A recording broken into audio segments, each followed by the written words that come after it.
Hola lectores, os doy la bienvenida a mi odisea literaria y hoy vengo con las reseñas de mis lecturas de agosto. Agosto tenía que ser un mes en el que yo leyese todo lo que tenía pendiente para entrar en el otoño limpia, digamos, de colaboraciones, de libros pendientes no otoñales, para retos, etc. Pero eso no es lo que ha pasado. La verdad es que empecé el mes muy bien, muy fuerte, con muy buen ritmo de lectura, pero después la vida se ha ido interponiendo. Que a ver, si intento racionalizarlo, en realidad en agosto leí 9 libros, lo cual está súper bien, y el problema real es que yo me había impuesto mentalmente una lista de lecturas muy poco realista, pero bueno, no pasa nada. Algún día aprenderé a no ser tan ambiciosa con mis listas de lecturas, pero como diría Aragorn, hijo de Arathorn, heredero de Isildur,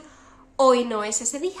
Pero vamos al grano. De los 2 primeros libros de los que os voy a hablar, voy a intentar no alargarme mucho porque tenéis un blog en el canal a lo largo del cual fui leyendo estos libros y os di mi opinión quizá un poquito en más profundidad. Es el blog del Verano Win o Summer Win, así que os lo dejo por aquí enlazado por si os interesa. Pero vamos a empezar con Citas y desmembramientos de A.L. Brody, una rom-com monstruosa. Esta es la historia de Darla Draconis, la duquesa de la muerte, que es una monstruo que lleva años aterrorizando el campamento de Agua Clara. Antes de ella lo hacía su madre, digamos que es como el legado familiar, ¿no?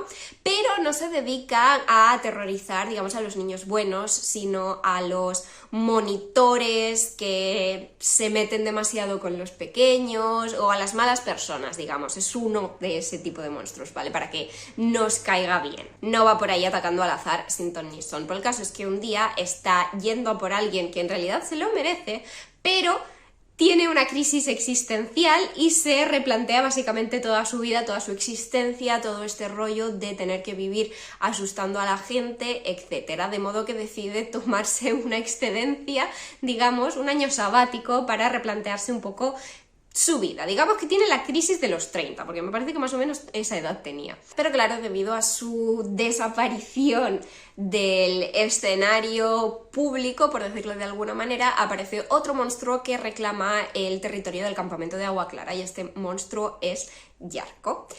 Y evidentemente a Darla no le hace ninguna gracia porque se está tomando un descansito, pero sigue siendo su territorio, así que al principio va a haber mucha fricción entre ellos, pero al final es una rom-com, una historia romántica, así que os podéis imaginar.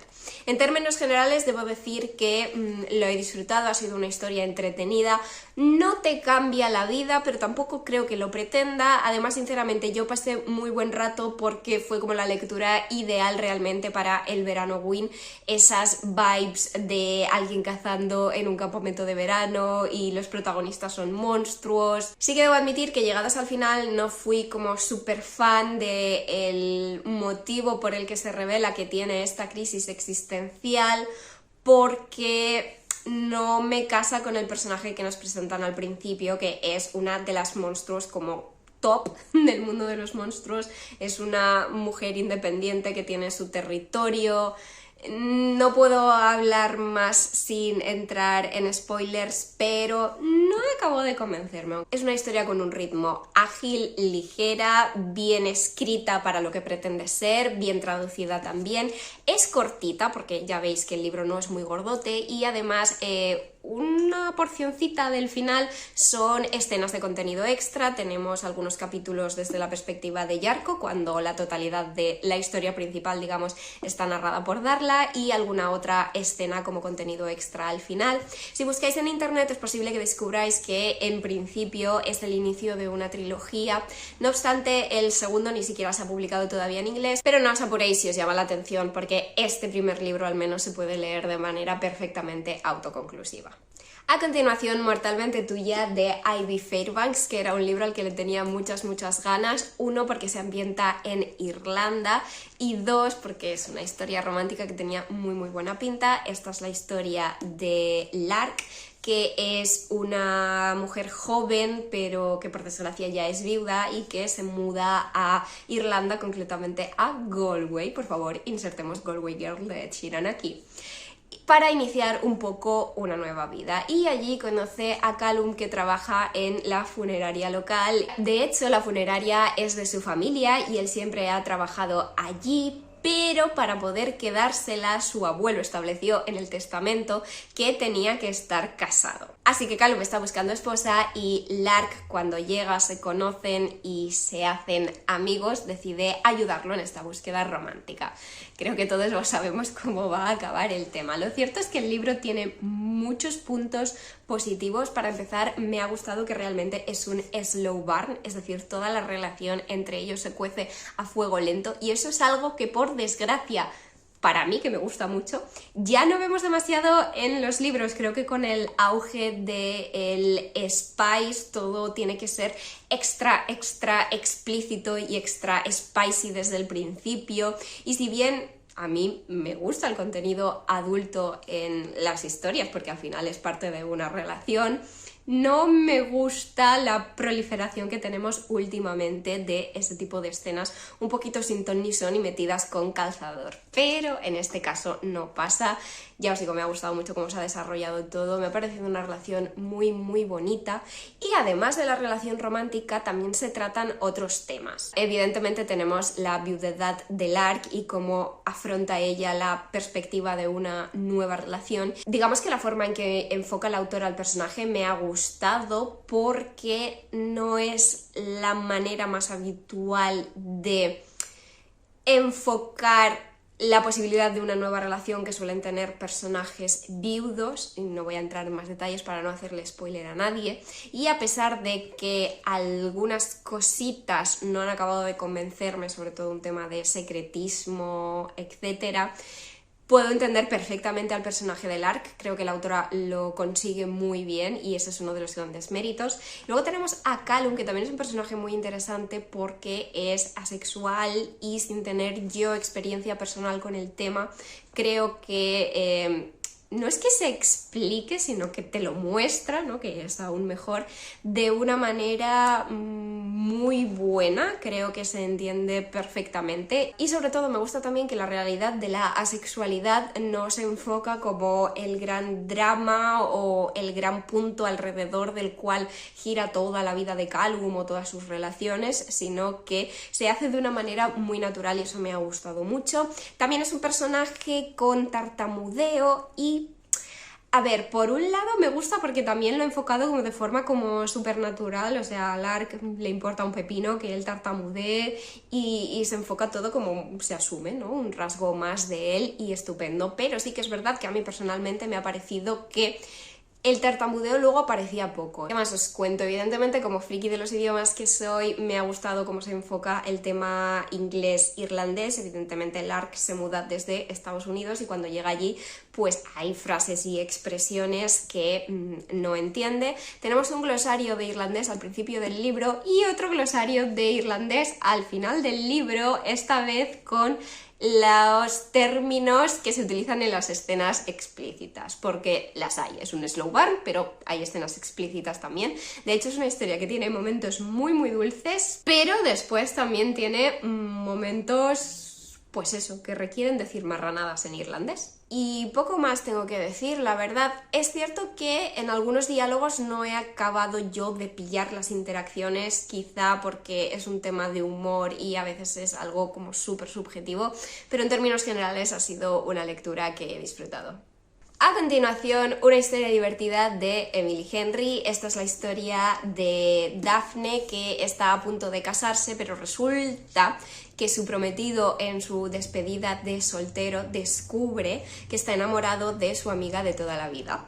Evidentemente esto rompe a Daphne por la mitad y necesita irse de la casa en la que estaba viviendo porque pertenece a su exprometido, y va y se muda con la expareja de la mejor amiga de su exprometido. Es decir, Los dos se han visto abandonados, sus exnovios ahora están juntos, de modo que se encuentran en una situación en la que compartir piso parece la mejor opción para ir salvando obstáculos. Para sorpresa de nadie, debo deciros que el libro me ha encantado, Emily Henry lo ha vuelto a conseguir. Es verdad que no es mi favorito de ella, ese puesto lo sigue copando Book Lovers, pero de verdad que me lo he pasado pipa leyendo esta historia, que efectivamente es muy divertida, pero contiene mucho más. Es cierto que creo que es el libro de Emily Henry que más tono de rom-com, de comedia romántica tiene.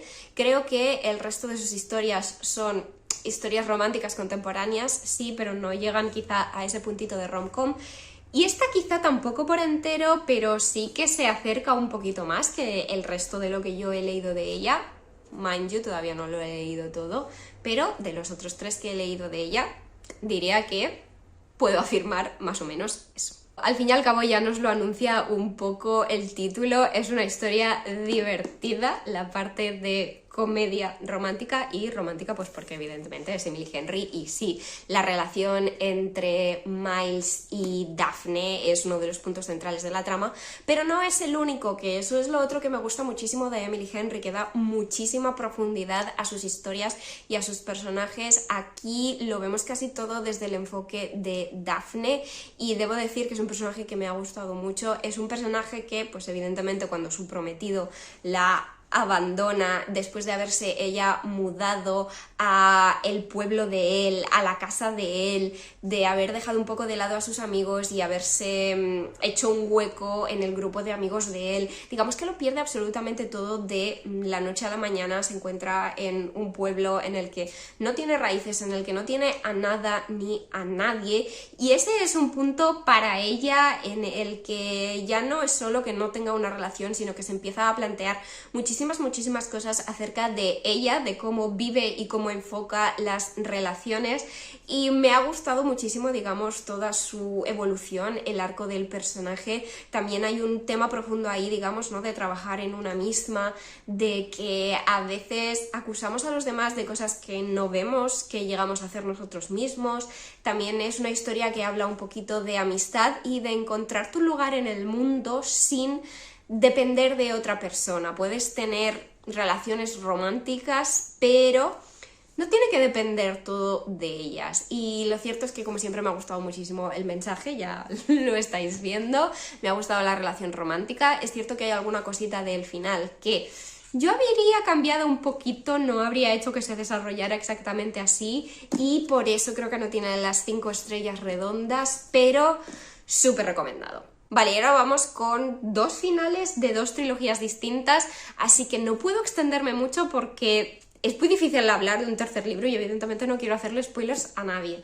Vamos a empezar con La maldición del amor verdadero de Stephanie Garber, que es la tercera y última parte de Érase una vez un corazón roto, que es un spin-off de la serie de Caraval. Bueno, de la trilogía de Caraval, aunque no es súper necesario haberse leído la trilogía de Caraval antes de ponerse con Érase una vez un corazón roto. Siempre va mejor porque entenderéis más cosas, entenderéis referencias que se dejen caer, pero bueno, no es absolutamente imprescindible, y esto también lo afirma la propia autora. El caso es que Érase una vez un corazón roto es la historia de Evangeline, una joven con el corazón roto porque el chico del que está enamorada se va a casar con su hermanastra, de modo que acude al templo del príncipe de corazones para pedirle que anule esa boda, que impide que se celebre, y el príncipe de corazones resulta ser Jack, que accede a hacerle ese favor a cambio de otros favores que ella va a tener que hacerle a él. Ese es un poco el punto de partida, y evidentemente no os puedo contar lo que ha sucedido en todos los libros hasta llegar a este. Tampoco puedo entrar en la sinopsis porque sería haceros spoilers. Solo debo deciros que lo he disfrutado mucho. Para mí ha estado a la altura de los demás. El marcapáginas Jax y Evangeline. El caso es que para mí es todo a la altura de los demás. Hay mucha gente que dice que el segundo es el mejor, un 5 estrellas brutal, y a la que luego el tercero decepcionó. Yo, siendo sincera, para mí los 3 libros de la trilogía, digamos que son 4 estrellas, quizás suba un poquito en algún momento al 4,5, pero bueno, es una historia para mí de 4 estrellas, que es una muy buena puntuación, ¿vale? Es una historia con un aire muy de cuento de hadas que seguimos encontrando aquí. Sí que es verdad que este tercer libro es algo frustrante por la situación en la que se ve Evangeline, no puedo entrar en spoilers, hay un personaje que ha sido súper odioso, de verdad, de esos personajes que estás deseando constantemente que les pase algo malo y que lo derroten ya porque por favor no puedo más.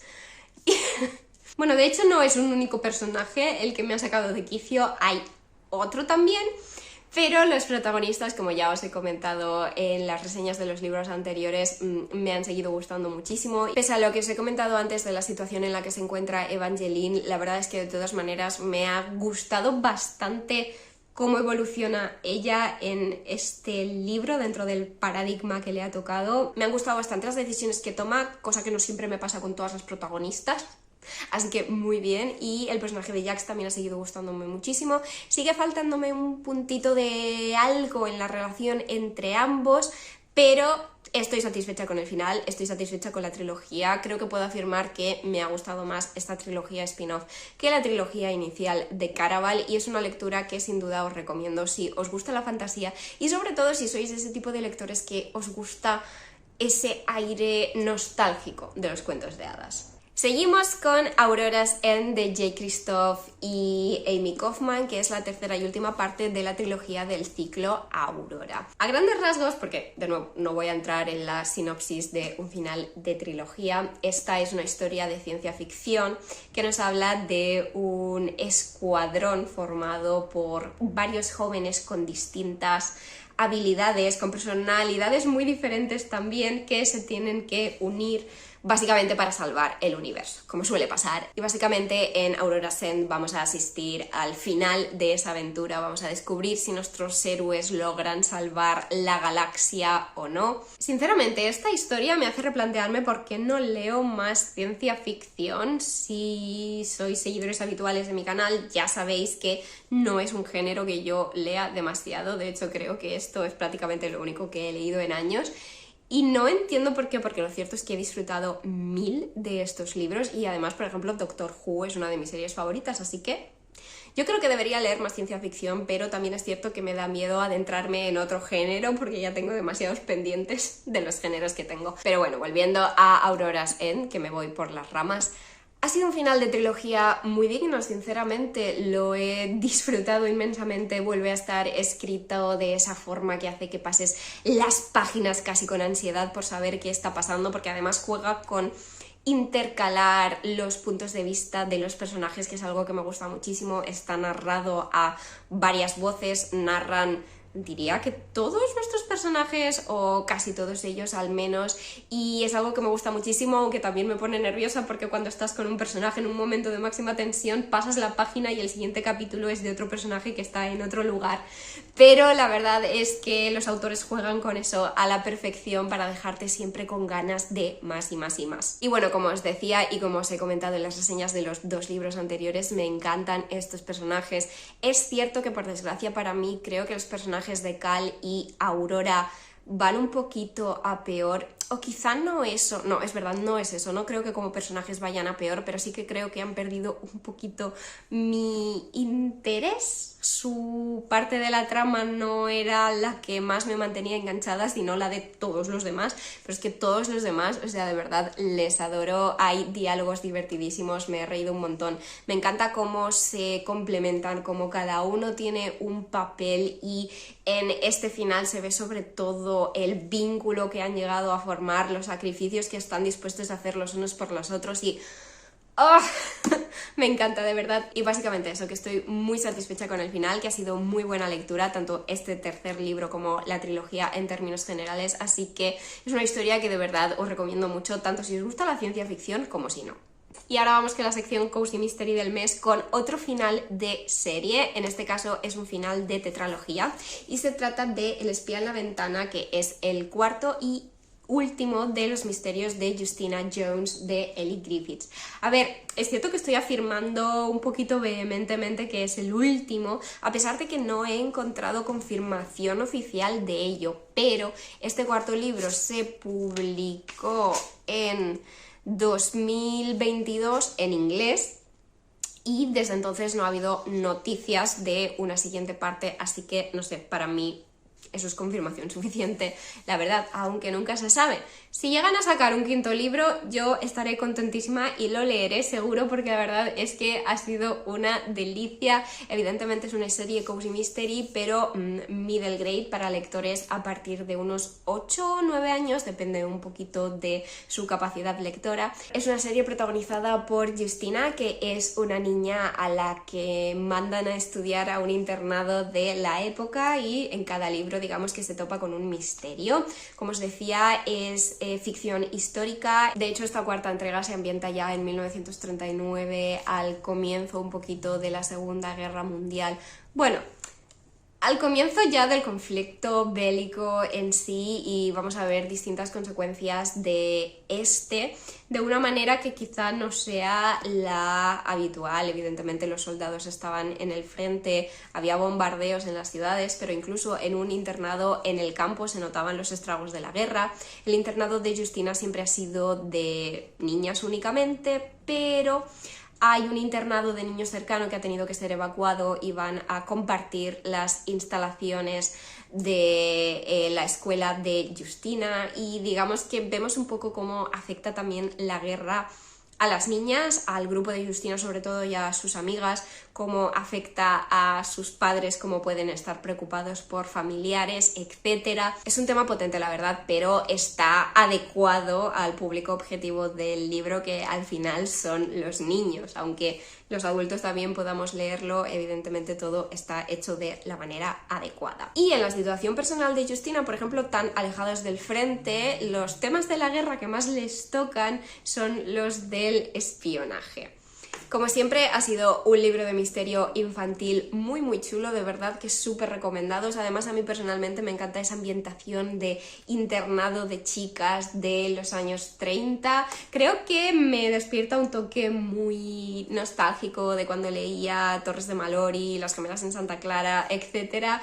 Y ese es un punto añadido en mi caso personal, pero creo que se puede disfrutar incluso si no tienes esas referencias, porque Justina es muy buena protagonista. Me gusta mucho el ambiente que se crea ahí en el dormi con todas sus amigas, cómo la ayudan también a investigar esas escenas de noche por el internado a oscuras, yendo a descubrir pistas.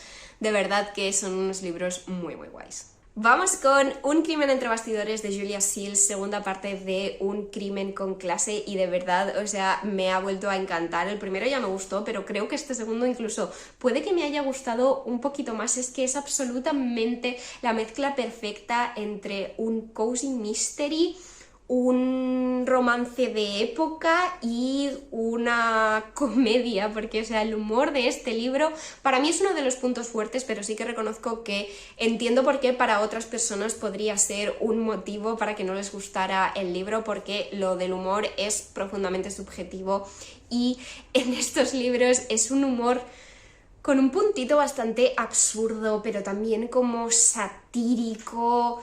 No sé, a mí personalmente me encanta. Por si no estáis al tanto de la primera parte, esta serie de Cozy Mystery es ambientación histórica, evidentemente. Pensad en ambientación rollo Orgullo y Prejuicio, ¿vale? Porque además se la compara mucho con una mezcla entre Jane Austen y Agatha Christie.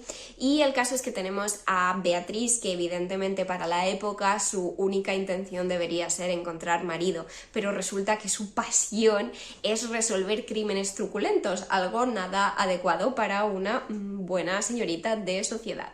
El caso es que este segundo libro se ambienta unos meses después del primero, que fue cuando Beatriz resolvió como su primer caso en persona, y en esta ocasión se ha mudado a la ciudad de Londres con su carabina, supuestamente para encontrar marido, pero ella está allí además también investigando junto al inspector Vivek Drake. Me ha seguido gustando mucho el personaje de Beatriz, porque además digamos que vamos viendo cierta evolución en ella. Me ha gustado el misterio, me ha gustado que pese a lo cómico y ligero que es el libro, habrá cierto debate, o quizá no debate, pero bueno, nos enseña temas quizá un poquito más serios, como el control que se pretendía ejercer sobre la libertad de expresión, sobre cómo los nobles a veces veían el arte, ya fuera el teatro, la pintura, la escultura, como algo que daba demasiada libertad a los demás y que les impedía controlar a la gente que estaban por debajo de ellos. Creo que es un tema muy importante y aunque no se trata de una manera pesada por, ya os digo, el tono ligero y cómico general de la historia, creo que está muy bien que esté ahí. A mí personalmente me ha gustado. Algo que no me ha hecho tanta ilusión son los tintes de triángulo romántico que se abren en esta segunda entrega. Los triángulos románticos a mí personalmente no me gustan mucho, aunque parece que hacia el final del libro se reenfoca el tema de una manera que para mí es bastante satisfactoria, pero habrá que ver qué sucede a este respecto en el tercer libro, porque no hay confirmación de tercer libro, me parece que ni siquiera en inglés, pero el final es uno de esos finales con gancho impactantes que te dejan diciendo, tiene que haber tercer libro, por favor y gracias. Muy buena serie de Cozy Mystery histórico, de verdad os lo digo. Si encajáis con el humor particular de la historia, es que os vais a reír a carcajada limpia y os lo vais a pasar genial leyendo estos libros. A continuación vamos con Asesinato en el lago de Garda de Tom Hindle, que es un Cozy Mystery autoconclusivo. En este caso no es un inicio de serie, lo cual me parece que también está bien porque tenemos un montón de series chulísimas, eso sí, iniciadas, pero precisamente por ese motivo no siempre apetece meterse en otra más y van bien estas historias autoconclusivas. En este libro nos encontramos que un grupo de personas, en concreto un grupo de británicos y un grupo de italianos, van a celebrar una boda en una isla de Italia a la que se accede por un lago. Y el caso es que en el momento en el que tiene que empezar la ceremonia, nadie encuentra a la novia por ningún lado y es porque resulta que su cadáver está tendido en una de las calas de la isla. A partir de ese momento, evidentemente, se van a poner a investigar qué está sucediendo por su cuenta, porque además la policía parece que no llega a la isla para encargarse del tema. Digamos que nuestra detective aficionada en esta ocasión es Robin, que es la novia del hermano del novio. Es decir, es un personaje que está un poco viendo las cosas desde fuera porque no forma parte de la familia, tampoco conoce a la familia de la novia, evidentemente, de modo que eso le permite analizar con cierta frialdad los posibles motivos de cada uno. Evidentemente van saliendo a la luz secretos, todo el mundo tiene algo que no quiere compartir y bueno, parece que hay varios candidatos que podrían haber tenido algo en contra de la novia. Yo sinceramente he disfrutado mucho de la lectura, además lo cogí en un momento en el que estaba algo atascada y sabía que necesitaba un buen misterio que me sacara del pozo y sin duda lo ha conseguido. Me ha gustado la trama, me ha gustado cómo está escrito, me ha gustado cómo va presentando a los personajes y me ha gustado cómo va manteniendo la tensión. Y hablando de la tensión, para mí sinceramente, ya os lo he dicho al inicio de la reseña, es un Cozy Mystery, así es un poquito como se ha promocionado en España, pero es verdad que si leemos aquí detrás en la contracubierta, por ejemplo, dice que es el mejor thriller del mes según las librerías Waterstones. A ver, a veces las líneas no están claramente definidas, pero como lectora de Cozy Mystery que no disfruta tanto de los thrillers, para mí esto tira más a Cozy Mystery que no a thriller, porque es cierto que hay tensión en la trama, están todos encerrados en la isla, quién ha sido el asesino, volverá a matar, no lo sabemos. Tiene hasta esa reminiscencia, ese puntito a 10 negritos, ¿no?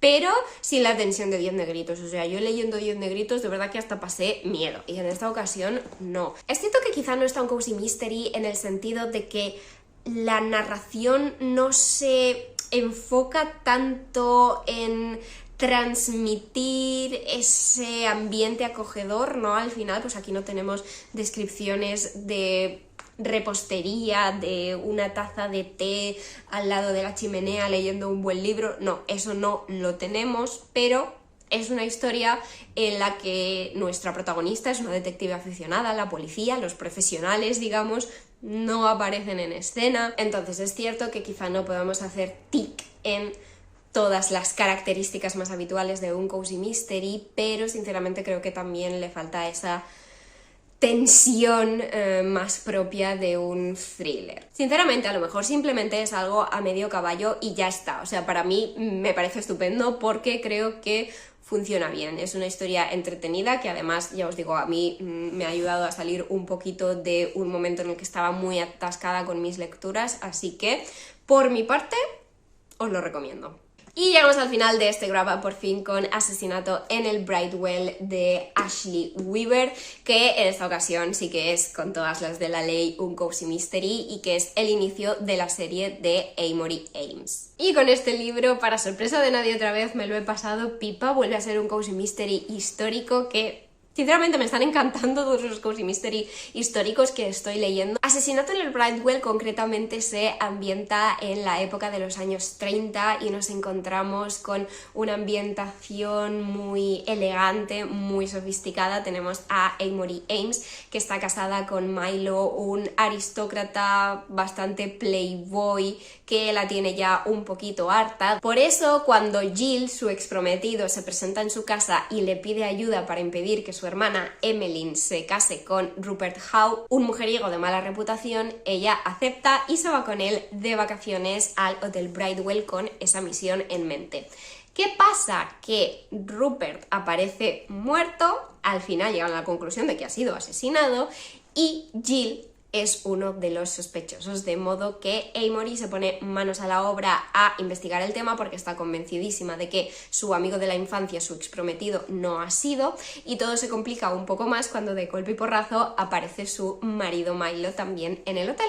A ver, ya sabéis que me flipa el cozy mystery, así que tampoco tiene que ser una sorpresa que me haya gustado tanto este libro, pero es que lo he disfrutado porque además para mí tiene ese puntito añadido de la nostalgia de las pelis que tanto me gustan. A mí me gusta muchísimo el cine antiguo, el cine en blanco y negro, y ya os digo, toda la ambientación, las descripciones de la ropa, etcétera, me han recordado muchísimo algunas de mis películas favoritas. De hecho, en concreto me ha recordado bastante a Historias de Filadelfia, que si tengo que elegir es mi película antigua favorita, en el top 1, porque tiene ese aire, de triángulo romantiquillo, que no es un cliché que me guste mucho y digamos que ha sido la parte del libro que menos gracia me ha hecho, pero me ha recordado un poco a Historias de Filadelfia. Además, la peli también empieza con una escena en las caballerizas y una de las primeras escenas de Asesinato en el Bridewell es que Amory y su marido van a montar a caballo y cuando se describe pues eso, toda la ropa, cómo van vestidos, etcétera. No sé, he visto muchos paralelismos que sinceramente me han parecido muy guays y me han hecho disfrutar incluso más de la historia. Pero al margen de ese componente añadido que tiene, para mí es una muy buena historia que se sostiene por sí misma.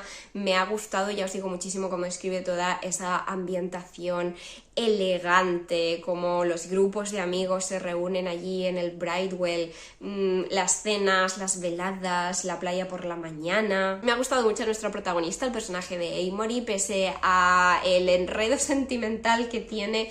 Es una mujer con las cosas muy claras en el resto de aspectos de su vida. Me gusta mucho la lealtad, digamos, que de alguna manera le profesa a su amigo de la infancia, a Jill. Está completamente convencida de que no ha sido él.